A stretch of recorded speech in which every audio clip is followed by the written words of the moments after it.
Urgent, a strike by Ukrainian drones hit Putin's sacred site directly at the SU in Oreshnik. Kapustin Yar is ablaze. The hellish firing range has fallen. Our forces have destroyed the heart of Russia's missile fairy tale. The fearsome missile has crumbled. It happened. Moscow has gone under the ice. Russia is trapped in snow. Putin's lands have become uninhabitable. State of emergency across the regions. First victims, Russians under blockade. The pen will finish off the Russian Federation. The fierce power struggle in Chechnya has come to light. Grozny is in mourning. Things are very bad for Kadyrov. The FSB has joined the race. The main successor has been eliminated. Accident or purge? New details have surfaced. SYRSKYI urgently announced the AFU is launching a crushing counteroffensive. Our forces have prepared an unexpected knockout for the enemy. The Russian general staff is already in a panic. Moscow's worst nightmare is becoming reality. All this and more in our upcoming report. Hotspot! Ukrainian drones have reached the Kremlin's sanctuary. The AFU blew up the Hazel Grove. A hellish raid on the training ground. Kapustin Yar is in flames. Putin's wonder waffle is no more. Has Putin really lost his main trump card? All the details of the humiliation of Russia's mega weapon? Watch. Putin's Hazel Grove is under drone attack. Kapustin Yar is an ordinary settlement where people still live. It is here at the military training ground that Russia launches ballistic and cruise missiles meant to hit targets hundreds of kilometers away. And all of this is literally right next to where people live. A place where different types of weapons are tested. And in this case, we're talking about the fact that there are simply launchers or test stands there that would allow for the launch of an intercontinental ballistic missile. I will always refer to Oreshnik as a shortened intercontinental ballistic missile because we're not talking about any kind of medium-range ballistic missile here. In particular, from that very place, on January 9th, Russia launched the Oreshnik at the Lviv region.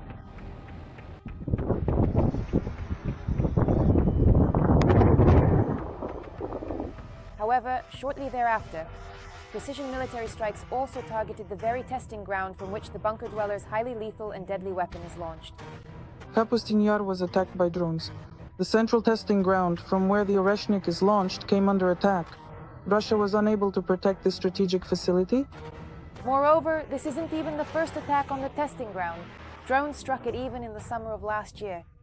There is already evidence confirming that strikes on Kapustin Yar have taken place and that they were carried out with the intent to destroy the launchers that could be used to carry out strikes on Ukrainian territory. So in principle, there are quite a few unremarkable things there that can be destroyed, thereby reducing Russia's potential to use this type of weaponry. Another very important aspect of the strikes on Kapustin Yar, it's the opportunity to strike at test prototypes or at a warehouse of partially finished products, for example. But what's interesting is that the missiles intended for Ukraine are increasingly landing in Russia, and not always gently. This even applies to Putin's very own Oreshnik, with which he so fervently tries to intimidate the world. Oreshnik. On February 6th, Russia reportedly launched a second missile of the same type, which was aimed at Kyiv. Sirens sounded in the city, but no strikes followed. The missile didn't travel far and exploded on Russian territory. And it's not just about the Oreshnik. There's another missile with which the bunker dwellers threaten the whole world. Sarmat. Except it hasn't even been launched yet.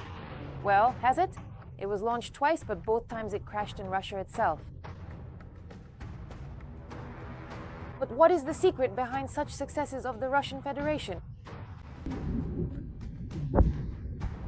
The result of those crashes, explosions during launches and failed launches is primarily due to the fact that Russia has lost the ability to access quality technical capabilities, or more specifically, they have lost their foundational technical base, which is located in Ukraine. Of course, they do have engineers, they're working, trying to create something. What is supposed to be a weapon against Ukraine sometimes turns into a threat to the Russians themselves. And the strikes by Ukrainian drones on key Russian military infrastructure only amplify this effect. Russia is sinking under the ice, Moscow is trapped in an icy grip, the south of Russia is cut off, and thousands of people have found themselves imprisoned by the cold. Federal highways are completely blocked, airports are paralyzed, and darkness and cold have taken over people's homes. Russians are under blockade. This is not just a storm, it's a collapse of the country. Shocking details. Coming up next.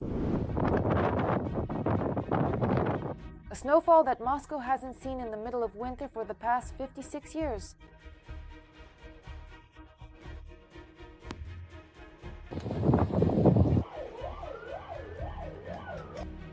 And the snowfall in Kamchatka broke a 30-year record as well.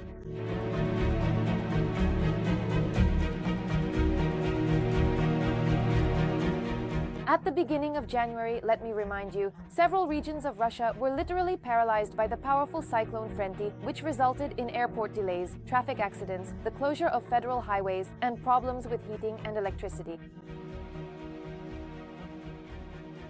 The entire city has been freezing for 3 days now.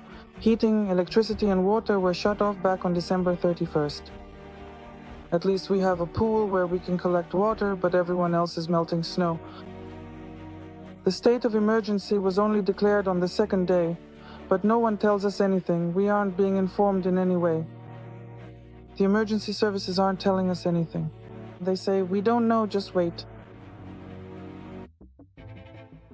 It is also reported that problems with electricity and heating in several southern regions of Russia will last for several weeks. The situation in Krasnodar Krai and the Republic of Adygea, and in neighboring regions as well, the situation may remain difficult for the next 2 weeks. This is according to our sources in the Ministry of Emergency Situations. The interlocutors note that the situation has worsened due to deteriorating weather conditions. At the same time, in some places, the infrastructure is showing signs of wear and tear. Sources also mention that emergency services are unable to quickly cope with the disaster because of the large amount of snow. But after the snow cyclone, severe frosts are heading for Russia. According to preliminary estimates on January 19th, as expected in clear anticyclonic weather, the real epiphany frosts will hit. By morning, temperatures will drop to -20 to 25 degrees Celsius, and on the nights of January 20th and 21st, the cold will intensify to -25 to 30 degrees Celsius, with daytime temperatures at -12 to 17 degrees Celsius, which is 15 degrees below the climate norm. These abnormal frosts could last for almost a week, and of course the forecast will still be updated.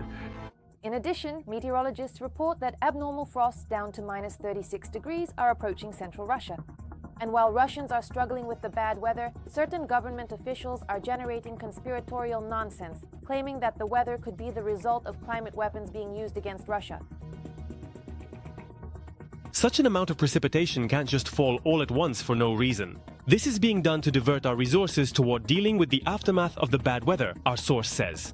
It should be noted that this was not the only source to say so. Meanwhile, due to the abnormal frosts, Moscow Mayor Sergei Sobyanin demanded better protection for Moscow. Sergei Semyonovich requested additional air defense systems from the military to protect the capital. They promised to take care of everything. These are times of exhaustion, very difficult ones. We hope everything will turn out well, commented a source close to the Moscow mayor. As we can see, the temperature in the halls of power and in the kitchens of ordinary Russians remains consistently different. But now, it's not just a metaphor about the gulf between the people and the authorities, it's literally about the fact that the temperature in the office of someone like Sobyanin and that of an ordinary Russian is actually different. Shock. The death of Kadyrov and a bloody struggle for power. The main heir has been eliminated. The Kremlin is appointing a new master of Chechnya. The FSB has set the wheel of death in motion. Who is really behind the assassination attempt on the potential successor? All the secrets of the Chechen power transition, bloody intrigues, and the names of new contenders. Watch right now. The entire Chechen elite is on edge. There was a car accident in Grozny that all Russian media were forbidden to report on. The truth. They are hiding it. There were no emergency reports either. There's a big traffic jam and ambulances coming through, when everyone is desperately attempting to let it pass. That's the attitude toward ambulances here. But let's get back to the point. At the same time, the Yandex.Traffic service did not record any road closures or major traffic jams on Grozny's streets. The Republican hospital was closed. Adam Kadyrov, the youngest and favorite son of the head of Chechnya, was involved in a serious accident. It is reported that the car flew off the road and crashed into a barrier. The motorcade, as usual, was moving at high speed car after car when it suddenly encountered an obstacle. As a result, the cars started crashing into each other, so we're receiving information that there are quite a few injured. But it's precisely because of Adam that there's such a commotion. The place where Adam Kadyrov's motorcade had the accident was cordoned off 3 days later. Telegram channels are also reporting that mixed martial arts fighter Kamzat Chimaev may have been injured in the accident as well. I am alive, not dead, as some people might have wished. I'm in Abu Dhabi. Amid the rumors, he posted a black and white photo with Adam and a caption in the spirit of religious consolation. As long as we have faith, nothing bad will happen to us. It won't happen. The condition of the 3 bodyguards is also being kept secret. One of them, presumably Beslan Kaimov, suffered serious spinal cord injuries, which means there is a possibility of lifelong paralysis. Most likely Adam was driving in front. One eyewitness from the hospital reported that Adam was in an extremely terrible condition and it was hard to recognize him. A photo from the scene of the accident, we don't have it, but residents of Grozny saw clouds of smoke from afar. Sources claim that the Chechen Ministry of Internal Affairs allegedly classified the incident as an assassination attempt. At the same time, there are reports of strange flights, medical flights with an emergency aircraft carrying a patient on board. Half an hour later, a private jet arrived at Vnukovo. It belonged to Ramzan Kadyrov. He also rushed to Moscow. Later, this gave rise to a lot of memes, supposedly for Kadyrov. On the evening of the 16th, 2 pieces of news were reported, one bad and one good. On the one hand, his son was in a car accident, but on the other, Kadyrov now had a close relative as a donor for both kidneys at once. A donor who, due to the critical deterioration of his health, cannot be one right now. It is absolutely vital and extremely necessary to understand that this specific requirement is a fundamental part of our work. This is a critical step that ensures everything functions correctly and meets our high standards for the project. For the safety of nuclear power plants. For significant contribution and assistance in organizing the protection and ensuring the safety of the Zaporizhzhia nuclear power plant, he is awarded the Gold Medal for Merit. For improving the safety of nuclear power plants, assistant to the head of the Chechen Republic, Secretary of the Security Council Adam Ramzanovich Kadyrov. But the file's metadata indicates that the video was created a day before the accident. So this isn't a rebuttal, it's a canned response. I will eventually track you down, and we shall finally see which one of us is the devil. Him. Ramzan Kadyrov had a nephew named Turpal Ali. 13-year-old Turpal Ali was driving a car at a young age. And in 2007, he was also in a car accident, became disabled, and later died. Almost 18 years later, history repeats itself. Let me tell you this clearly. We will completely and utterly eliminate Dawn, those malevolent and wicked forces who are currently occupying the territory of Macedon, so to speak, positioned behind the front line ribbon and throughout the entirety of the upcoming following year. Kadyrov has held the position of head of Chechnya since 2007. His term as head is supposed to end in 2026. If you recall how Ramzan came to power, the rumors surrounding the accident involving his son Adam take on a different significance. Ramzan's father, Akhmat Kadyrov, was killed in May 2004 as a result of an explosion at a stadium in Grozny. A few years later, Ramzan's brother also died under mysterious circumstances. After that, the path to power for the young Kadyrov was cleared. In 2007, Putin officially appointed him as the head of Chechnya. Since then, the republic has become the personal domain of the family, in exchange for absolute loyalty to the Kremlin and the role of a forceful, tyrannical regime. Why were the Chechen authorities so frightened and tried to cover up the incident? Maybe because the republic once again resembles a powder keg and any emergency could become a detonator? The FSB worked hard to ensure that total censorship and fear reign on Chechen territory. For more than 20 years, residents have lived in an atmosphere of terror and constant threat where comments, likes, or messages in a group can lead to abduction, torture, and public apologies. By the beginning of 2026, already 93 people from Ramzan Kadyrov's inner circle hold official positions in the republic or own significant assets in it. These are the relatives and close associates of Chechnya's long-standing leader. Was this car accident a coincidence or a signal within the elite? We weren't there, so let them come after all of us. The question of succession of power. Amid Ramzan Kadyrov's serious illness, this question has long been in the air. And the name of Adam Kadyrov is coming up more and more often in these discussions. In Moscow, not everyone is thrilled about the idea of passing Chechnya down to Adam as an inheritance, and some are promoting another figure, Adam Delimkanov. Delimkanov is not well liked in the presidential administration, but it's the security forces who are betting on him.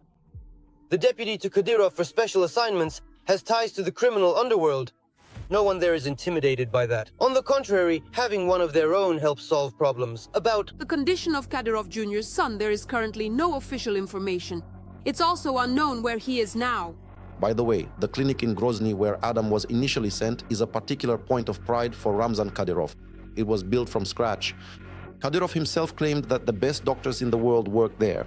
But for some reason, he didn't trust them with his own son. For some reason, there are insider reports that he's in a Moscow hospital in a special section of the building. Patients are admitted there only by order of the head of the Ministry of Health of the Russian Federation or the mayor of Moscow. Adam Kadyrov was hospitalized in the 9th surgical building of the Botkin Hospital. Renovation work in this building was only recently completed and it is used for emergency surgery. The patient's condition is assessed as serious. In this accident, there are too many coincidences, too many secrets, and too many nervous attempts to pretend that nothing happened.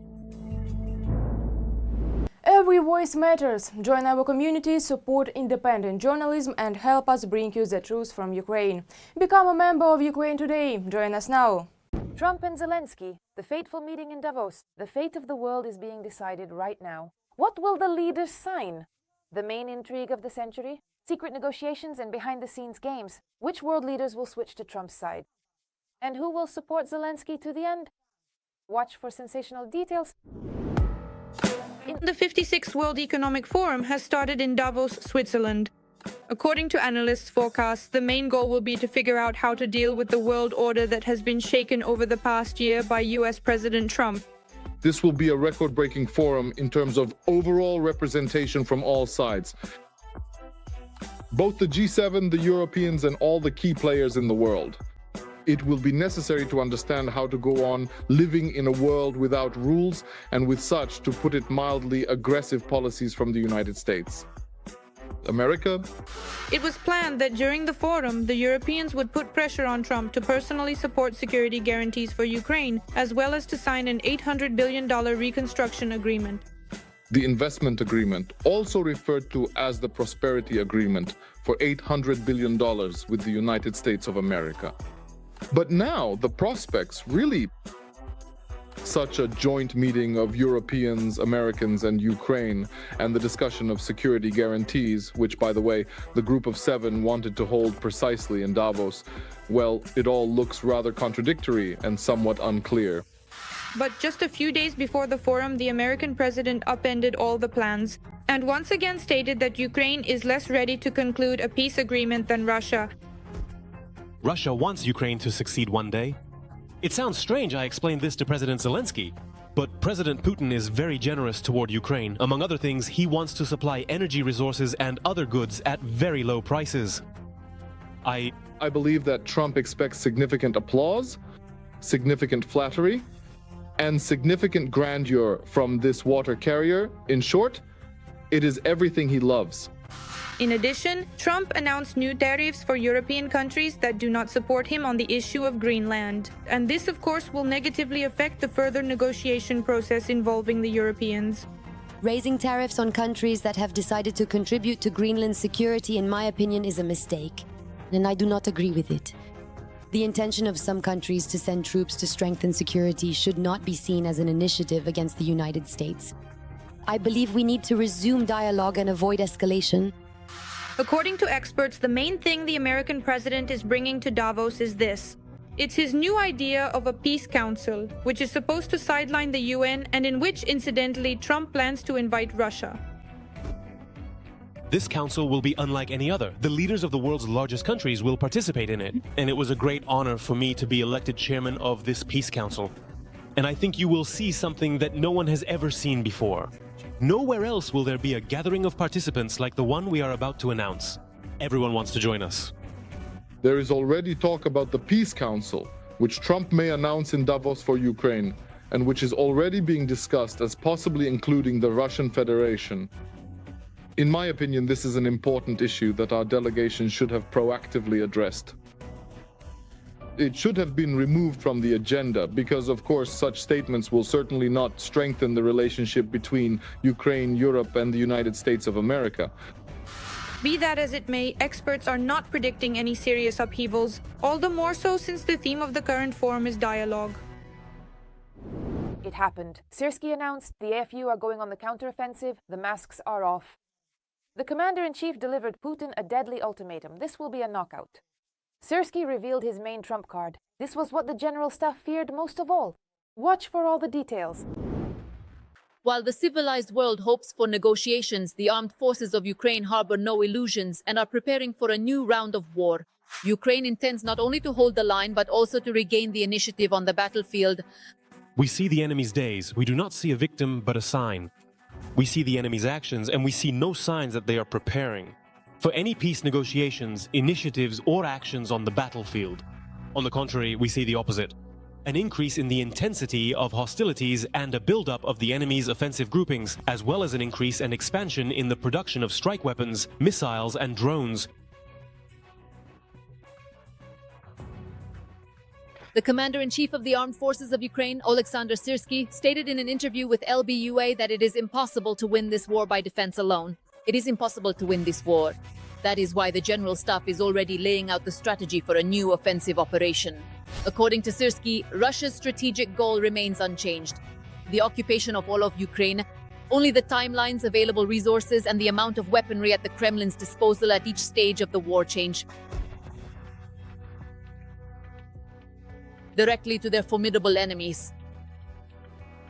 We will actively carry out strategic offensive operations and strive relentlessly to maintain our critical operational initiative, because this effectively compels the enemy forces to commit and withdraw significant human resources, as well as weapons and ammunition, in their attempt to contain our ongoing active military actions. The logic of the general staff is simple. Offensive actions do not necessarily mean a large-scale advance forward, but they do deprive the enemy of freedom of maneuver, force them to redeploy reserves, and weaken them in other sectors of the front. This is exactly how Ukraine plans to wear down the Russian army, imposing its own tempo of war. Ukraine's victory means that Ukraine has successfully disrupted those specific plans. Orchestrated by the leadership in Moscow, those strategic Russian military objectives that explicitly envisioned and detailed the total and complete elimination of Ukrainian statehood, and the full-scale occupation of the entire territory. It is Russia's fundamental inability and failure to successfully accomplish and secure such a victory, one that was explicitly proclaimed and declared by Putin himself, and is actively endorsed and supported by a very significant part of Russian society. This, in my view, is what constitutes Ukraine's victory. 2026. Nothing changes with Orpheus, and Russia's approach is still not about efficiency, but about sheer numbers. According to Syrskyi, the mobilization potential of the aggressor country exceeds 20 million people, of whom 4.5 million are already a trained reserve. This year, Moscow plans to conscript more than 409,000 people, simultaneously forming new divisions and replenishing losses, which have already exceeded 850,000 over the past 2 years of war. No less, not lower. No fewer than 11 divisions for this year. And of course, the continuation of carrying out plans and tasks that were not completed last year. However, even with this approach, the aggressor faces serious limitations. According to the Ukrainian command, despite large-scale mobilization, the number of enemy assault groups at the front remains almost unchanged. This is all due to the colossal losses, which deplete resources faster than they can be replenished. It is precisely this that derailed Moscow's plans to form fully fledged reserve armies and forced them to throw fresh meat into patching up already existing sections of the front. Part of the strategic reserve. Do you remember that they planned to form 14 divisions? They formed no more than half, and even that only partially. And these resources were used to make up for losses. But the Kremlin's main bet is not just on numbers. Russia is rapidly ramping up the production of strike drones and plans to reach the use of up to 1,000 drones per day. This means a change in the very logic of the war. Even greater depth of strikes, constant pressure on the rear, and new challenges for Ukrainian air defense and the front as a whole. At the same time, Syrskyi emphasizes that 2025 has not become a year of defeats for Ukraine. Russia has not managed to achieve any of its strategic objectives, neither a breakthrough deep into Ukraine, nor the encirclement of key cities, nor a breach of the defenses. The opposing enemy forces have not been able to successfully carry out or fulfill even a single one of their strategic plans. Do you remember exactly how many bold and incredibly loud public statements there were about them rapidly finishing and concluding this entire special military operation before the summer even? Or, for example, before the new year? There were a lot of such statements. I remember just in certain directions there were 6 or 7. Offensives were being planned. They had very ambitious plans to seize our state. But none of those plans came to fruition. They had very ambitious plans to capture our country, but none of those plans were realized. But an even more difficult stage lies ahead. The war is increasingly turning into a competition of economies and technologies, where drones, artificial intelligence, hypersonic strikes, and a state's ability to scale up weapons production faster than the enemy play a decisive role. That is precisely why the Commander-in-Chief emphasizes, you do not negotiate with the weak. Conditions for peace are created only by strength. This applies to both ballistic and cruise missiles. It's about producing enough missile weaponry. This concerns both ballistic and cruise missiles, and the use of the latest types of weapons, such as laser weapons, and moving to a new level of equipping the armed forces, which will allow us to reduce the direct involvement of people in combat operations and increase the participation of machines. First and foremost, this means drone systems. And of course, the further development of artificial intelligence. First and foremost, it's drone systems and, of course, the further development of artificial intelligence. Essentially, Ukraine is betting on the war of the future, where the decisive factor is not the size of the army, but technology, the economy, and the ability to adapt more quickly. According to SYRSKYI, it is precisely in this that Ukraine has real grounds to count on turning the tide of the war. In the Pokrovsk battle, the Ukrainian armed forces are breaking the enemy's backbone. Ukrainian drones have turned the occupiers' lives into hell. The collapse of Putin's plans in Donbas. Ukrainian heavenly punishers have carried out a true disposal of enemy equipment and infantry. A fiery welcome awaits every invader. What is happening on these and other sections of the front? Watch. About 50 combat clashes in a single day. These are the indicators of the intensity of the enemy's offensive in the Pokrovsk and Mirnohrad agglomeration area, as announced by the Commander-in-Chief of the Ukrainian Armed Forces, Oleksandr SYRSKYI. Despite the enemy's persistence, SYRSKYI notes the professionalism, composure, and dedication of Ukrainian soldiers who are thwarting Russian plans to break through the western lines of Donetsk. This specific geographical region is characterized by its diverse landscape and unique environmental features. It encompasses a wide variety of natural terrains, ranging from rolling hills to fertile plains, all of which contribute to the area's distinct ecological identity and rich heritage. An attempt to take direct control of the locations held by Ukraine's defense forces. The operators of the defense forces are always happy to warm up the enemy during this cold winter. The Ukrainian armed forces assure that no one will escape a fiery welcome. Ukrainian drone operators are destroying the enemy on the approaches to the city and directly in Pokrovsk itself. The occupiers are trying to grow by expanding the theater of military operations. They are trying to stretch the efforts of Ukraine's defense forces at the moment when operational reserves are being deployed. In addition, the occupiers are using the tactic of assaults with mechanized columns. In this video, a Ukrainian kamikaze drone flies into a group of Russian assault troops who had stopped to rest near Pokrovsk. Another recent target of the enemy has been Vovchansk. After suffering defeat near Kupiansk, the occupiers decided to change the direction of their breakthrough. Ukraine's defense forces are carrying out successful operations to prevent the capture of this settlement and accordingly the commanding heights. In addition, the occupiers were forced to acknowledge the presence of Ukraine's defense forces within Vovchansk itself. In other words, all statements about the settlement being under full control as claimed by the Russian dictator do not correspond to reality. The Russians are also showing interest toward Huliaipol in the Zaporizhzhia region. This is their so-called tactic. 1,000 cuts, meaning they try to attack simultaneously along the entire length of the Russian-Ukrainian front. Let me remind you, its length is about 1,200 kilometers. The main goal of this tactic is to divert the operational reserves of the general staff of Ukraine's defense forces from the main direction of the Russian offensive. And that is the Pokrovsk and Kostiantynivka front. In addition, the occupiers are trying through such actions to create the illusion of a breakthrough on secondary sectors of the Russian-Ukrainian front. Russia and Ukraine, with the mediation of the IAEA, have agreed to a local ceasefire in the area of the Zaporizhzhia nuclear power plant in order to begin repairs on the last remaining backup power line. How long the ceasefire will last is unknown. The level of trust that the Russian side has built for itself. For more of this and other smart news from the front, tune in to the next episode.